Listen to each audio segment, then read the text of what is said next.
बिस्मिल्लाहिर्रहमानिर्रहीम। अस्सलाम वालेकुम व्यूअर्स, आप देख रहे हैं किचन विद दाना पानी। और आज हमारे किचन में जी बड़ी ही लाजवाब एक रेसिपी मैं आपके लिए लेकर आई हूँ। 2 इन 1 रेसिपी है। एक ही मेथड से, एक ही मसालों से आप 2 रेसिपी कैसे तैयार कर सकते हैं। सेम इंग्रेडिएंट्स, सेम मेथड और यानी कि जायके दो, तो हुई ना ये 2 इन 1 रेसिपी। तो एक मैं बना रही हूँ यहाँ पे कीमा प्याज और दूसरा मैं बना रही हूँ कीमा करेले। और बहुत फरमाइश आ रही थी कीमा करेलों की। मैं इससे पहले भी इसकी रेसिपी दे चुकी हूँ, लेकिन मैं आज आपको सही तरीका बताती हूँ कि हम कीमा प्याज के मेथड के साथ ही कीमा करेले कैसे बना सकते हैं। तो यहाँ मैंने दोनों चीज़ें तैयार की हुई हैं। बड़ी ज़बरदस्त सी खुशबू किचन में फैली हुई है। जब आप ये दोनों चीज़ें बनाएंगे तो आपको खुद जायका इतना ज़बरदस्त होगा कि समझ नहीं आएगी कौन सी चीज़ पहले खाएँ और कौन सी चीज़ बाद में खाएँ।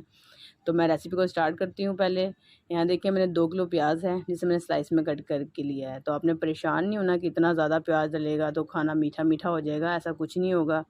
जब रेसिपी के नाम को ज़रा ध्यान करें कि क्योंकि कीमा प्याज बन रहा है तो उसमें प्याज ही ज़्यादा डलेगी, ठीक है। तो 1.25 किलो कीमा लिया है। तो आप जब भी जितना भी कीमा लें, आधा किलो लें, 1 किलो लें, उससे डबल आपने प्याज लेनी है। बेफ़िक्र होकर लें। और यहाँ पे देखें प्याज को मैंने ऑयल में डाल के इतना फ्राई करना है कि कच्ची पक्की सी फ्राई हो जाए। बहुत ज़्यादा हमने इसको कलर नहीं देना, लेकिन ये हल्का हल्का सा कहीं कहीं गोल्डन कलर इस पे आ जाए। तो आपने इसको इतनी देर फ्राई करना है। तो सारी चीज़ें और सारे मसाले आपने बड़े ध्यान से डालने हैं। हमने प्याज की क्वांटिटी को भी ध्यान में रखना है कि प्याज ज़्यादा है तो उसके हिसाब से ही मसाले डलेंगे इसमें। तो ये देखें यहाँ पे हल्का हल्का सा इस पर गोल्डन कलर आ गया है। अब मैं इसको घी से यानी कि ऑयल से निकाल लेती हूँ। ऐसे निचोड़ के तो आप इसको अलहदा निकाल लें। और ये प्याज आपको थोड़ी थोड़ी नज़र आ रही है तो कोई बात नहीं, ये कीमे में काम आ जाएगी। मैंने मोटा हाथ का कुटा हुआ 1.25 किलो कीमा लिया है। और इसी में हम इसको अच्छी तरीके से पहले कीमे को फ्राई करेंगे हमेशा की तरह, क्योंकि जो कीमे का अपना पानी है वो ड्राई हो जाए। ये देखें प्याज है जो मैंने निकाल के अलग कर ली है। कीमा अच्छी तरीके से यहाँ पे भुन गया है, इसका पानी खुश्क हो चुका है। अब मैं इसमें डाल दूँगी ये 2 से ढाई टेबल स्पून अदरक लहसुन का पेस्ट है जो इसमें डालेंगे। ये 2 टेबलस्पून मैं डाल रही हूँ इसमें कुटी हुई लाल मिर्च, 1 टेबलस्पून भर के मैं डाल रही हूँ पिसी हुई लाल मिर्च, और 2 टेबलस्पून भर भर के आपने लेने हैं ये पिसा हुआ धनिया। 1.5 टीस्पून हल्दी है। और नमक मैंने अभी फ़िलहाल 1 टेबलस्पून ही डाला है। कम लगेगा तो हम उससे बाद में डाल लेंगे, ठीक है। मसाले मैंने ज़्यादा लिए हैं क्योंकि प्याज भी ज़्यादा है। और यहाँ देखें ये 1 मरतबा भुन गया है। अब मैंने इस पर डाले हैं 1 किलो टमाटर। जी हाँ, 1 किलो ही टमाटर लेने हैं। 2 किलो प्याज है, 1 किलो टमाटर हैं, 1.25 किलो कीमा है। और इसके हिसाब से देखें मसाले भी ज़्यादा लिए हैं क्योंकि टमाटर भी ज़्यादा है, प्याज भी ज़्यादा है। उस हिसाब से हमने बनाना है। टमाटर की खटास और प्याज की मिठास और मसालों का चटपटापन, ये सारी चीज़ें मिल के ही एक रेसिपी को तैयार करते हैं, ठीक है। ये अच्छी तरीके से भुन गया है। अब मैंने इसमें डाल दिया है ज़ीरा 1 टेबलस्पून भर के। इसे मज़ीद मैं थोड़ा-सा भून लूँगी।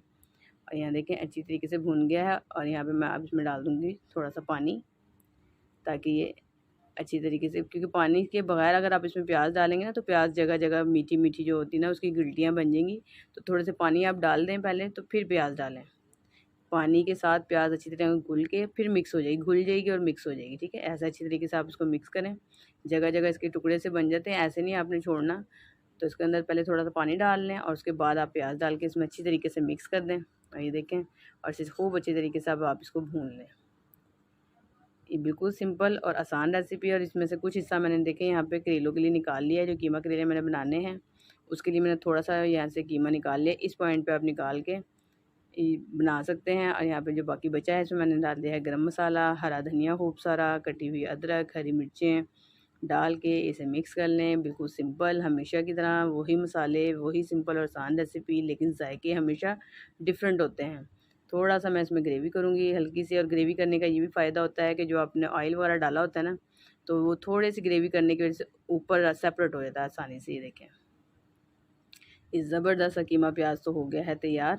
अब हम इसे कवर करके रख देते हैं साइड पर। और साथ ही अब मैं आपको बताती हूँ करेले हमने इतनी आसानी से कैसे बनाने हैं। ये देखें यहाँ पे कीमा रख दिया है और यहाँ पे मैंने लिए हैं आधा किलो करेले। और ये देखें आपके सामने ही मैं कट करके इसके अंदर डाल रही हूँ। ऐसे ही आपने डायरेक्ट डालने हैं, काट के आपने छोड़ने नहीं है। जब हम छोड़ के रख देते हैं तो वो कड़वे हो जाते हैं। फिर आप इनको नमक लगा के धोते हैं या यानी कि धूप में सुखाते हैं या तलते हैं, तो इतना करने से उसके सारे तो जायके निकल जाते हैं। तो इसलिए आपने डायरेक्ट ही डालना है। थोड़ा-सा प्याज मैंने अलहदा बचा लिया था क्योंकि करेलों में थोड़ा-सा प्याज ज़्यादा अच्छा लगता है, तो वो मैंने इसमें मिक्स कर दिया है। ये देखें सारे मैंने करेले उसमें डाल दिए हैं और पहले अच्छी तरह भून लिया है। और इसका ऑयल सेपरेट हो गया है। करेले डाल के अच्छी तरह पहले भून लें। उसके बाद आपने इतना पानी डालना है कि ये करेले अच्छी तरह गल जाएँ। तो मैं इसको कवर करके थोड़ी देर पकने के लिए छोड़ देती हूँ। थोड़ा सा नमक मैं डाल देती हूँ करेलों के हिसाब से। और यहाँ देखें जी, एक मरतबा फिर भुन चुका है अच्छी तरीके से, और मैं चेक करती हूँ करेले। ये देखें, ये कितने सॉफ्ट हो गए हैं, बिल्कुल गल चुके हैं, और ये बिल्कुल भी कड़वे नहीं होंगे। ये मेरी गारंटी है, आप इस तरह ज़रूर बना के देखें। एंड में मैंने 1 टेबल स्पून भर के डाला है अचार का मसाला, हाफ़ टी स्पून कलौंजी, हाफ़ टी स्पून मेथी दाना, 1 टीस्पून मैंने इसमें डाला है साबुत धनिया, और 1 टीस्पून ज़ीरा। ठीक है, ये चीज़ें कूट के आप डाल दें इसमें, इससे इसका बड़ा अच्छा अचारी फ्लेवर आता है। और ऊपर आपने हरा धनिया, हरी मिर्ची डाल के गार्निश कर दें। ज़बरदस्त से करेले तैयार हैं। मैं उम्मीद करती हूँ आपको आज की रेसिपी ज़रूर पसंद आई होगी, और मुझे कमेंट्स में आपने ज़रूर बताना है कि रेसिपी आपको कैसी लगी। और अगर रेसिपी पसंद आए तो इसे लाइक और शेयर ज़रूर कर दिया करें, और इसके साथ मुझे दें इजाज़त। अल्लाह हाफ़िज़।